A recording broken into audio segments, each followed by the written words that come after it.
Hello guys, मैं हूं काजल कुमारी और आप सभी का स्वागत करती हूं हमारे इस अमेजिंग चैनल काजल एजुकेशन पर। तो गाइस, आज की इस वीडियो में हम कवर करेंगे क्लास 9 फिजिक्स का थर्ड चैप्टर जो कि है वर्क एंड एनर्जी। ये बहुत ही ज़्यादा इजी और इंटरेस्टिंग चैप्टर है और मैं आपको इतनी इजी एक्सप्लेनेशन से आपको बताऊँगी जिससे आपको ये एक बार ही में समझ आ जाएगा। और इस वीडियो के एंड तक बनी रहिएगा। और इस वर्क एंड एनर्जी के अंदर हमको एक और टॉपिक कवर करना है जो कि है पावर। और इस चैप्टर को हम क्लास 11th में भी पढ़ेंगे जब तो हम इसको डिटेल में पढ़ेंगे, पर यहाँ पर भी हम डिटेल में पढ़ेंगे और मतलब बहुत अच्छी तरीके से। तो वीडियो के एंड तक बनी रहिएगा और न्यू है तो जल्दी से हमारे चैनल को सब्सक्राइब कर दीजिए और वीडियो को लाइक कर दीजिए। तो चलिए without wasting any more time let's begin. तो चलिए अब आते हैं हमारे मेन टॉपिक जो कि है वर्क। अब देखिए, अगर आपसे इजीली ये बोला जाए कि वर्क क्या होता है तो काम जो भी हम काम करते हैं वो क्या होता है, वर्क। अब देखिए, साइंस के अकॉर्डिंग वर्क क्या होता है, it is the product of force and displacement caused by the force. मतलब फोर्स के द्वारा जो भी डिस्टेंस और डिस्प्लेसमेंट होती है उसको हम कहते हैं वर्क। तो अब हमको ये इजीली पता पड़ गया, मतलब फोर्स और डिस्प्लेसमेंट का प्रोडक्ट ही क्या कहलाता है। मतलब फोर्स के द्वारा जो भी डिस्प्लेसमेंट होता है उसको हम कहते हैं वर्क। अब देखिए, समझिए, जैसे कि ये एक बॉक्स है, अब हम यहाँ से इसमें फोर्स लगा रहे हैं।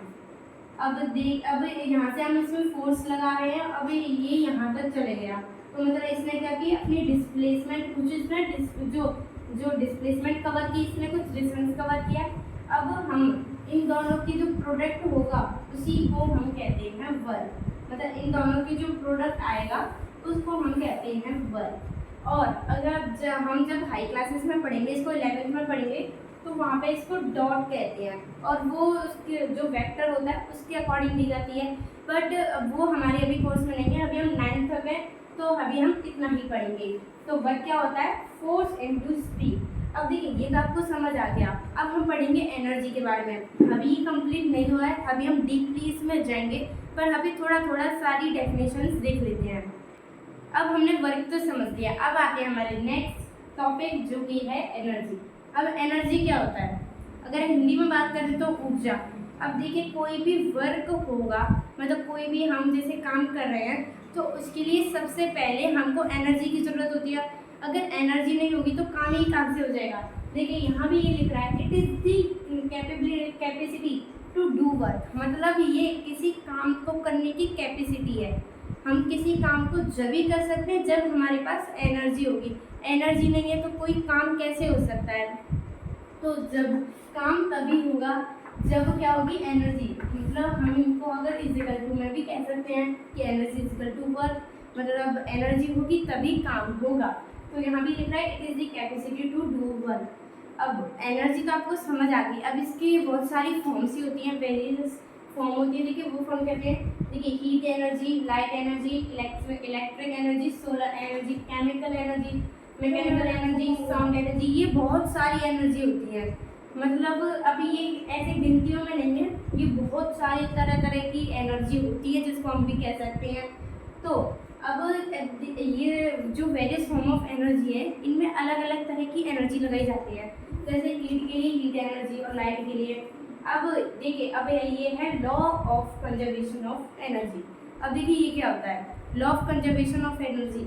हम इसमें देखिए ये बोल सकते हैं, हम एनर्जी होती है, हम उसको ना ही तो बना सकते हैं, किसी एनर्जी को हम क्रिएट कर सकते हैं नहीं ना, और एक जो एनर्जी होती है ना ही हम उसको डिस्ट्रॉय कर सकते हैं किसी, मतलब जैसे जो ये है एनर्जी है, हम इनको ना ही क्रिएट कर सकते हैं ना ही डिस्ट्रॉय कर सकते हैं। हम इनको क्या करते हैं, हम इनको ट्रांसफ़र करते हैं वन टू अनदर। देखिए, एग्जाम्पल से समझिए, जैसे कि ये देखिए एक बॉम्ब है, हम दीपावली पे जैसे कि बॉम्ब जलाते हैं। तो देखिए, अब इसमें से जब इसमें फायर लगाते हैं हम, तो इसमें से एक साउंड एनर्जी निकलती है, हीट एनर्जी निकलती है और लाइट एनर्जी निकलती है, और इसमें से ऐसी एनर्जी निकलती है। तो क्या इसके अंदर क्या थी, इसके अंदर केमिकल रिएक्शन होता है। तो उस केमिकल रिएक्शन की वजह से ही ये सारी जो एनर्जी है, ये मतलब ये जो केमिकल रिएक्शन है ये कन्वर्ट हो जाता है इतनी सारी एनर्जी में। ऐसा तो है नहीं कि इस बॉम्ब के अंदर ये क्रिएट थी एनर्जी, मतलब एक बॉम्ब है, उसी के अंदर जो अंदर है हीट एनर्जी है और जो लाइट एनर्जी, साउंड एनर्जी, ये सारी उसी के अंदर नहीं थी। ये क्या है, जो केमिकल रिएक्शन हुआ है यहाँ पे वो ही कन्वर्ट हो गया हीट, लाइट और साउंड में। अब यहाँ पर ना ही तो हमने ये बनाई एनर्जी और ना ही यहाँ पे डिस्ट्रॉय हुई, केमिकल था ये डिस्ट्रॉय हो गया, तो ना ही यहाँ पे हमने बनाई ना ही डिस्ट्रॉय की, बस ये क्या होती है, ट्रांसफ़र टू वन अनदर, मतलब ये ट्रांसफ़र होती जाती है। अब देखिए जैसे कि हम टेलीफोन पे बात करते हैं तो जो हमारी साउंड होती है वो दूसरे, मतलब कोई भी कहीं पे रिलेटिव में बात करें तो वहाँ तक पहुँच जाती है। वो कैसे होती है, क्योंकि जो हमारी साउंड होती है वो क्या हो जाती है, इलेक्ट्रिक जो एनर्जी होती है उसमें कन्वर्ट हो जाती है। हम बात कर रहे हैं हमारी साउंड है और वो फिर क्या है, जो इलेक्ट्रिक वायर्स होते हैं, मतलब अगर वो क्या होती है, जो इलेक्ट्रिक एनर्जी होती है उसमें हमारी साउंड कन्वर्ट हो जाती है। अब इसमें क्या हुई, वो जो साउंड है वो कन्वर्ट हुई, मतलब वो ट्रांसफ़र हुई। ऐसा तो है नहीं कि वो जो क्रिएट हो गई एनर्जी, ऐसा तो नहीं है कि वो क्रिएट हो गई या फिर कोई डिस्ट्रॉय हो गई, बस ये क्या कहते हैं, ट्रांसफ़र हो जाते हैं एक से दूसरी जगह तक, मतलब ये ऐसे ट्रांसफ़र होते रहते हैं। तो देखिए law of conservation of energy यही होता है। अब देखिए ये सारे जितने भी हैं, अब ये ब्रह्मांड में पूरे ऐसे ही होते हैं, मतलब हम अगर इन सब का टोटल करें तो पूरे ब्रह्मांड में ये इतने टोटल ही रहेंगे, मतलब हम इनको ना डिस्ट्रॉय कर रहे हैं ना बना रहे हैं, तो मतलब जितने भी ये हैं उतने रहेंगे। अब जैसा कि आपने देखा होगा कि जो जनरेटर होते हैं उसमें हम कैसे जो इलेक्ट्रिक जो एनर्जी होती है उसमें कैसे कन्वर्ट कर देते हैं, उसमें भी ऐसा कुछ जादू नहीं होता। उसमें क्या होता है, हम डीजल या पेट्रोल उसमें कुछ डालते हैं जिससे कि क्या एनर्जी वो जो होती है, हम उसको जब टरबाइन उसकी चलाते हैं तो उसमें क्या है, हमारी मैकेनिकल एनर्जी लगती है। उस मैकेनिकल एनर्जी जब उसमें मतलब पेट्रोल और ये सब से हीट हो जाती है और उसी की वजह से इलेक्ट्रिक एनर्जी में वो हो जाती है, कन्वर्ट हो जाती है। इलेक्ट्रिक एनर्जी में जब वो कन्वर्ट होती है तभी लाइट आती है। तो इसलिए जनरेटर में भी कुछ ऐसा भी मतलब चमत्कार नहीं होता कि अपने आप इलेक्ट्रिसिटी में कन्वर्ट हो जाती है। यही होता है, एनर्जी लगती है उसमें, मैकेनिकल एनर्जी, उसकी वजह से ये होता है। तो आई होप कि ये एनर्जी आपको बिल्कुल क्लियर हो गया होगा।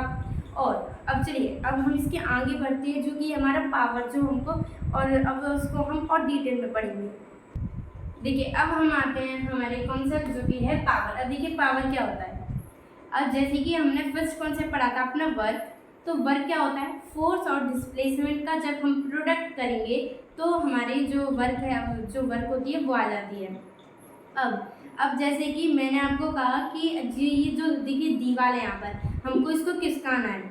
हमने जैसे कि हमारी जो कल तक की पावर थी, कल हमने खाना खाया था उतने ही हमने इसमें फोर्स लगाया, मतलब समझिए कि हमने इसमें 500 न्यूटन फोर्स लगाया हमने इसमें। अभी हमने इसमें तो अपना पूरा दम लगा दिया, पूरा फोर्स लगा दिया, पर इसने मतलब जो इसकी डिस्प्लेसमेंट थी वो उतनी रही, ये थोड़ी सी भी नहीं खिसकी। तो क्या अब हम यहाँ पर इसको वर्क कहेंगे कि मतलब अब हमको जब वर्क हम तभी कह सकते हैं तब उसमें क्या हो, डिस्प्लेसमेंट होना भी ज़रूरी है। अगर उसमें डिस्प्लेसमेंट ही नहीं होगी तो हम उसको वर्क नहीं कह सकते। अब जैसे कि हम करते हैं, हमने कंप्यूटर में कुछ काम किया और फिर हमने कह दिया कि हमने वर्क किया है, तो वो फिजिक्स के अकॉर्डिंग वो वर्क नहीं होगी। फिजिक्स के अकॉर्डिंग उसमें एक वो होना चाहिए, डिस्प्लेसमेंट होनी चाहिए उसमें। जब डिस्प्लेसमेंट होगी तभी हम उसको कह सकते हैं कि यहाँ पर मतलब हमने कुछ वर्क किया है। अब देखिए हम जहाँ पर आते हैं पावर, ये पावर और वर्क दोनों रिलेटेड हैं। अब देखिए पावर क्या होता है। अब जैसे कि मैंने दो आदमी हैं, ए और बी, 2 पर्सन है ए और बी। अब मैंने दोनों को एक सेम वर्क दिया, मैंने कहा कि ये दोनों बॉक्स हैं, दोनों का मतलब जो वेट है वो भी सेम है, दोनों सेम है बिल्कुल, और 2 लोगों को मैंने इसको खिसकाने को बोला। अब एक ने तो क्या किया, एक ने तो उसको बहुत जल्दी खिसका कर अपना मतलब काम निपटा लिया, और दूसरे ने क्या है, उसने आराम से थक हार कर उसने अपना जो काम जल्दी वो मतलब धीरे धीरे करता रहा, तो तब उसने किया अपना। अब इन मतलब दोनों जो पर्सन थे उनका जो काम था वो सेम था, उन दो बॉक्सेस का वेट था वो भी सेम था, अब यहाँ पर आती है बात, मतलब एक जो हम चीज़ बोले वो क्या है, पावर। अब देखिए एक जो बंदा था उसने बहुत जल्दी काम कर लिया, तो मतलब उसकी एफिशिएंसी ज़्यादा थी और उसने बहुत धीरे धीरे किया। अब यहाँ पर हम रिलेट करें तो हम रिलेट कर सकते हैं टाइम को। अब एक ने बहुत जल्दी कर दिया, एक ने धीरे धीरे किया, तो हम यहाँ पर क्या रिलेट कर सकते हैं, टाइम। एक ने बहुत जल्दी किया, एक ने धीरे धीरे किया। तो देखिए it is work done per unit time. अब पर आ गया तो यहाँ पर क्या होगी, मतलब जो डिवीजन में होगी। तो देखिए it is done per unit time, time होना ज़रूरी है। एक ने जल्दी किया, एक ने धीरे धीरे किया। अब इसमें टाइम पर डिपेंड होता है कि उसने जो आदमी था उस पर कितनी एफिशिएंसी में उसने काम किया, एक ने कितना धीरे धीरे काम किया। तो वो पावर ही, वो जो पॉइंट होगा हम उसको पावर कह सकते हैं कि पावर जितनी उसमें पावर थी उसने उतनी लगाई, एक में मतलब कम थी तो उसने धीरे धीरे किया। तो हम यहाँ पर रिलेट क्या करेंगे, टाइम। तो यहाँ पर हम कह सकते हैं P is equal to power is equal to work upon time. तो देखिए इतना तो आपको क्लियर हो गया, पावर तो आपको समझ आ गई होगी। और जो हमने वर्क मतलब हमने वो छोटा सा ही निपटा लिया था। अब चलिए हम उसको सबसे पहले इसको डिटेल में पढ़ते हैं कि वर्क आखिर होता ही क्या है। अब देखिए अब हम आते हैं हमारे वर्क पर। अब हम इसमें बात करेंगे इसकी क्वांटिटी पर कि वर्क का जो कैसी क्वांटिटी है। अब इससे पहले अगर देखिए जैसा कि आपने पढ़ा है एक्सेलरेशन और वेलोसिटी आपने पढ़ रखी है, तो उसमें क्या था, जैसे हम वेलोसिटी लेते हैं तो उसमें क्या है, डिस्प्लेसमेंट अपॉन टाइम। हमने ये पढ़ा था उसमें जो वेक्टर जो वेलोसिटी है, सॉरी वेलोसिटी इक्वल टू क्या होता है, डिस्प्लेसमेंट अपॉन टाइम। अगर देखिए अब हम इनकी बात करें कि जो ये होती है वेलोसिटी होती है और ये जो स्पीड और ये जो डिस्प्लेसमेंट और टाइम होती है, अब ये क्या होती हैं, देखिए ये जो दोनों होती हैं ये क्या होती है, स्केलर क्वांटिटी, और ये क्या होती है, जो वेलोसिटी होती है वो वेक्टर क्वांटिटी होती है।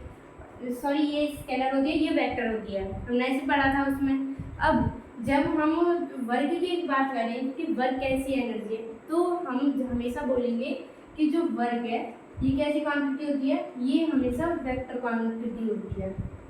ये जो वेलोसिटी होती है, ये जो वर्क होता है ये वेक्टर क्वांटिटी होती है।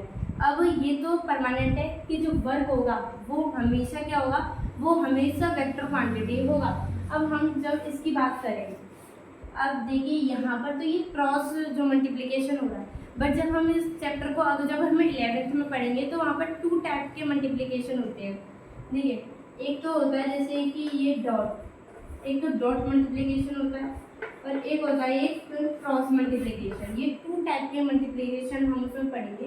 और देखिए इन दोनों की कंडीशंस भी अलग होती हैं।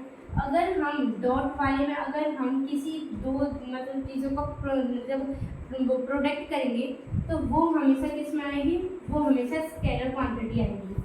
और जब हम क्रॉस मल्टीप्लिकेशन करेंगे तो वो क्या आएगी, वो हमेशा वेक्टर क्वांटिटी आएगा। ये तो परमानेंट है कि जब हम डॉट टर्म मल्टीप्लाई करेंगे तो वो हमेशा स्केलर आएगा।